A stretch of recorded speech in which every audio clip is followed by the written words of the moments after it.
If you've been on music production YouTube, you've probably seen all the tips and tricks to get the greatest mix ever, right? Well, not all of that advice is great in my opinion. Some of it could even be holding you back. I've worked with a multi-platinum producer for a while now, and I'm always picking his brain about mixing, along with my own experiences that I have. Before I did that, I was always online, trying out whatever I could find on videos and forums. You've probably done the same. I've got an issue though. I don't agree with some of the advice I see. So today I picked 5 tips that I'm gonna break down for you and what I think you should try instead. Number 1, never boost, only cut. In my video about analog and digital EQ, I used a really dark acoustic track. Some people said I could have just cut the lows instead of boosting the highs, but the reality is I'll just have to turn up the track if I cut the lows either way, or I can just boost the highs till I hear what I need through the track. Limitations we set can be kind of dangerous in music. In reality, you have to come up with creative solutions no matter what the audio is. You don't always have the best recordings to work on. That can be challenging, but it can also be rewarding. So I'm here to say, do what gets you the results you want when it comes to EQ. Now, if you have 50 separate EQ points, that's a different story. Less is more in that situation. Number 2, only mix quiet, like whisper level quiet.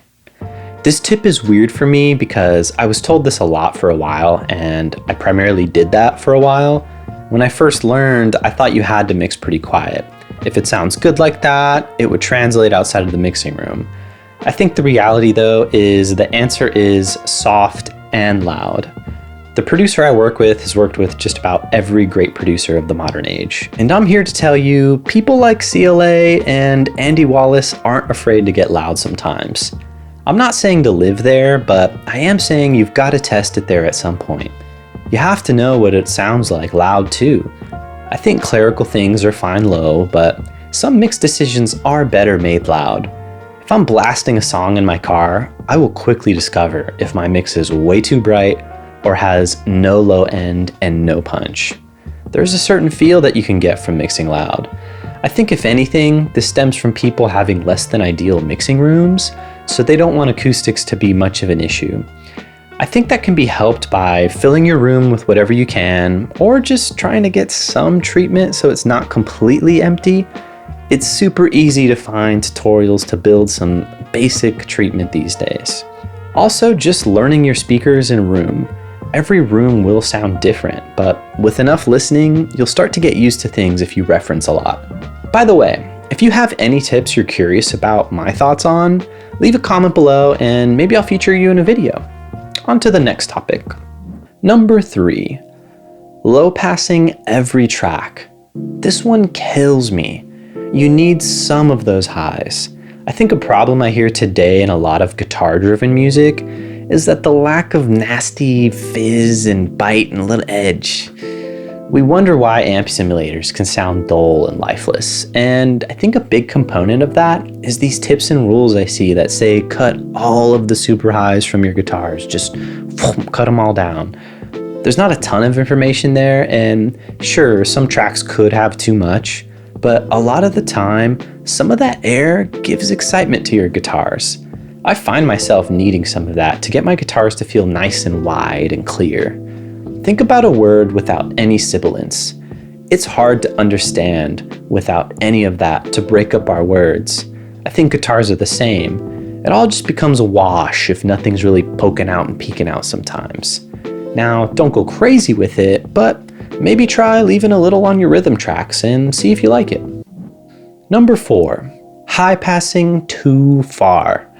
If you've ever thought you had bass and thickness, but you compare it and realize it's almost hollow, this might be for you. On the complete opposite side of the literal EQ spectrum, I see people just cutting all the lows out of everything but kick and bass. I think we should be careful with that though. Sure, you want to cut some low rumble, but I feel like some people don't even listen to what they're cutting. Some of these lows help bridge the gap between guitar and bass. The vocals have no body without some of that low end too. It's a fine line on how much to cut. If anything, I like to cut the low rumble and use a shelf or bell to gently carve out some extra low end or resonance. Maybe even a dynamic EQ or multiband EQ to tame it. Just use your ears, reference things. A lot of that low to low mid area is what we can hear on little small speakers. I think it's important to take a closer look. It can be the difference between no body and no oomph in your track. And if you want to hear some of the stuff in action, be sure to check out two bands I worked with recently. They just dropped a single each, my longtime friends Kash'd Out and my new friends Intruder 424. I've got two different genres for you to choose from. Now for the last tip. Number 5, stop using so much reverb. Somehow a trend started where we just use tons and tons of reverb on everything. Like every track has all this reverb all over it. And I'm here to tell you to calm down, dial it back a little, and you'll hear your mix open up so much. Ambience and reverb are cool. They're kind of touted as making a mix sound like it has some size to it or depth, but it can also make a mix sound really weak. Kind of creates a mask or fog over the music. Imagine a beautiful landscape, but then cover it in super foggy weather. It really dulls down the imagery that you're seeing. I think a good rule of thumb for reverb is to turn it up to where you can really hear it, and then turn it down a bit. Ambience can be tricky. We tend to want to hear it really loud, but you really shouldn't notice the ambience unless you're going for some crazy effect. There are some tricks for side chaining things so the effects duck in and out, but I don't really go that route. I just automate it or set it at levels that you can feel it, not hear it. That's the key lesson here. You want to feel the ambience, not necessarily notice it the whole time.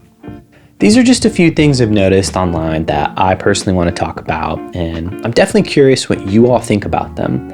Maybe you disagree, or maybe you haven't really thought about it. Whatever it may be, I'd really love to hear about it in the comments. I'm all for discussion when it comes to this channel. It's one of my favorite things, talking to everyone in the comments.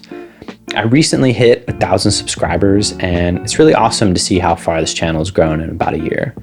I even had to take a break to work on some records, so thank you to everyone that's been sticking around and everyone that's been watching, and until next time, peace out.